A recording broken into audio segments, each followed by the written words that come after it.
Docteur Meurget, le gluten, on n'arrête pas d'en parler. Est-ce que c'est vraiment si mauvais pour la peau? C'est du sur-mesure. Il y a des gens qui mangent trop de gluten et ça dépend également de la qualité du gluten que l'on va manger. Malheureusement, la bonne baguette française de boulangerie n'est pas les mêmes vertus aujourd'hui qu'il y a 50 ou 60 ans, puisque les blés ont été complètement hybridés. La qualité du blé a été sélectionnée pour sa rentabilité et pas pour sa digestibilité.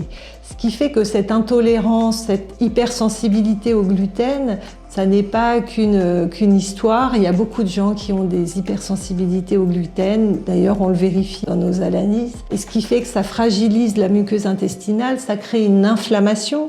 Qui dit inflammation dit malabsorption. Qui dit inflammation dit également inflammation au niveau de la peau et troubles au niveau de la peau. Si vous commencez à avoir mal au ventre, à mal digérer, à prendre du poids, à avoir un teint terne, peut-être que le gluten en est une des causes.